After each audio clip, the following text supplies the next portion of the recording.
What is up, everyone? Welcome back. Today we're going to be doing a review on the Taurus GX4 Carry collab with Strike Industries. We're really excited about this one. We had the privilege to get it early from Strike and Taurus, so there is the disclaimer with that. But we had to feed this thing some ammo, so we have to tell you about some of the people that support us. One being TacPack. TacPack is one of the biggest supporters of the channel. We love their stuff. Honestly, the stuff we get in TacPack, we feature it all the time on builds, from grips to knives to lights, all kinds of stuff can be found from TacPack, especially their Plus series. So big thank you to TacPack for supporting the channel. If you use code Delp, you get a free goodie bag at checkout.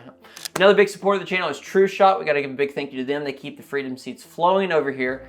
TrueShot's an awesome place to find everything from hunting ammo to plinking ammo to self-defense. Everything can be found over at TrueShot. So big thank you to TrueShot. Also, if you use code Delp, it'll save you a little bit of moolah. Check out over there after a certain amount of money spent. And then last but not least, hold up displays. Massive gun wall in the back. Good? Yeah, it looks beautiful. Super easy to put up. Sparky helped. It looks great, and honestly, they function flawlessly. So big thank you to Hold Up Displays. If you want to check out all of that, you can head on over to basementoperator.com. There you can find all those people, as well as awesome builds like you see on the wall, and then merch. Well, bam. All right, so big thank you guys for the people that support us, and for you guys for supporting us. And also go check us out on Discord and Instagram. Links to those are down below. Before we get into this, I want you guys to comment. What do you think about these kind of chassis builds, or these chassis systems that are coming out on the market? They're becoming more and more prevalent. This Taurus collaboration with Strike is just one of the many things that are going on in the world today in terms of these kind of PCC setups. So we'd love to hear what you guys have to think about it down below, because I think the commentary is really interesting, especially considering all the NFA stuff that's going on. Yeah. So go comment down below. So let's talk a little bit about this thing. We're going to go over some of the things we like and dislike about it, and kind of talk about who it's for, and then we're going to wrap it there. So I'm going to start it off. Some of the things I do like about it is this is one of the first times that Taurus has came out with a threaded barrel on their GX4 Carry line. So that's really nice. So what that is good for is suppressors, and then Strike Industries also has a bunch of 9mm compensators. So like you can see here, this is the Strike Industries collab, not Strike Industries collab, this is the Strike Arms clock clone. And it rocks one of their comps. So one of these comps can easily fit on one of those Taurus GX4s. Also to note about this, so this is the Otter Creek Labs 9mm can. When we did our testing with it, we shot a plethora of ammunition. We shot subsonic 147 grain. We shot some, oh gosh, what was the other one? 124 spear gold dot. Yeah, we shot a bunch of 115 just junk plinking Winchester ammo. plus P's. Yeah, we shot a bunch of everything, and we could not get it to cycle with that suppressor. So honestly what I think it is the suppressor just weighs too much for the chassis and pistol itself, and that's why I don't think. So if you have an Otter Creek Labs 9mm can, good luck getting this thing to cycle. It is California compliant. Yeah, when you're running the suppressor on it, it is California compliant. Maybe cater your suppressor more to the chassis if you plan on running this thing suppressed. But if you're not going to run it suppressed, it did fantastic. Yeah, it shot great. We were hitting a gong at 90 yards with this thing. Pretty consistently. Once we got the holdover down, and it just shot really, really good all around. So we were fairly impressed with the pistol and how it functioned.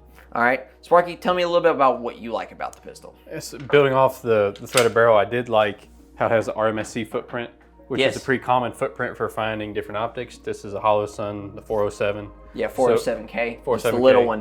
Which so did great. Having an optics cut is always nice. Everybody's running pistol optics now. And then with something like this, I feel it's almost necessary, where it's this kind of PDW setup. You really want to have that capability to, be a little bit better. It'd be hard to get down on the iron sights with this. It would be. Which is something we ran into. The brace, we had it a little too high up on the Picatinny right here on the back.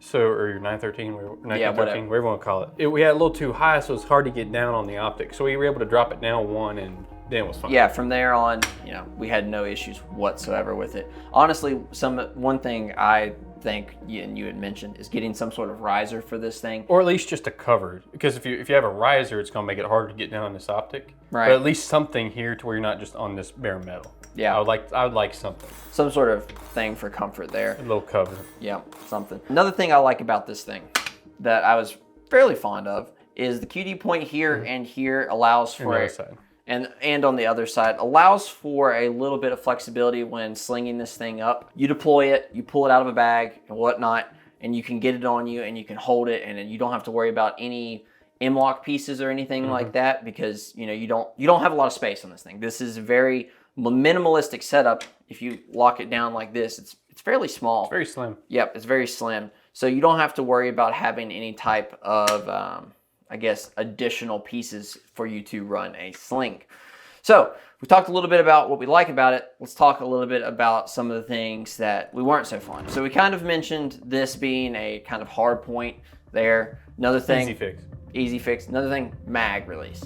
Yeah, which is something you see a lot with most handguns is, you know, which I get why they don't make them bigger, but you know, right off the bat, this is pretty slim to get to. Now, obviously, the reason why it is slim is you don't accidentally hit it. But it does take some effort to do it, which may or may not be a good thing. Yeah, I like mine.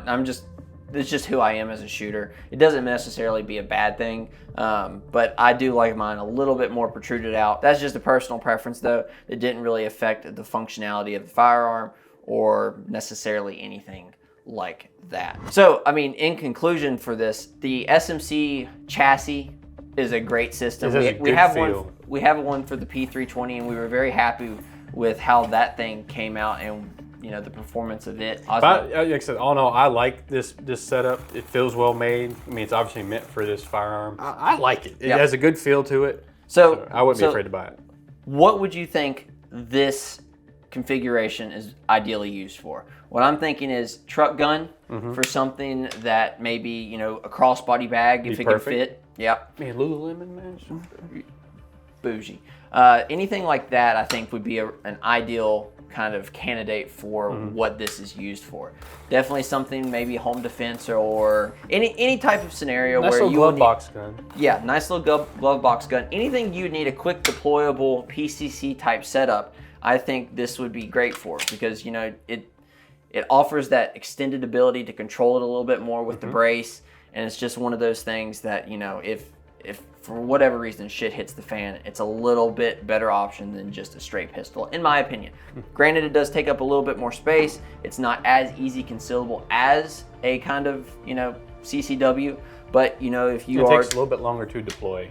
Yeah, but it's still functionable like this. Yeah, so if you had to, it's ready to go and, you know, ready to rock. It's definitely a fun option.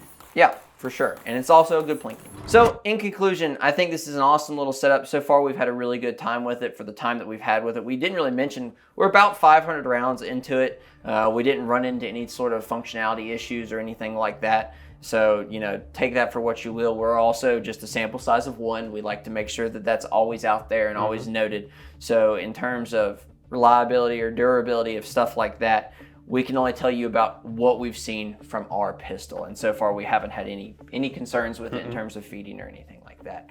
So make sure to go leave a comment down below. Tell us what you think of these little PCC setups type things. Like I said, there's a ton coming to market. There was a ton at SHOT Show last year. I'm sure there's going to be a ton coming this year. So, you know, we're really excited for the market because we do like stuff like this. So just let us know what you think in the comments. Make sure to go subscribe, go check us out on Discord and Instagram, and we'll see you guys on the next one. As always, take someone outdoors. Peace. Bye, Mom. In case you, I don't like that. What was I trying to? What am I trying to say there? Well, I was trying to. We were.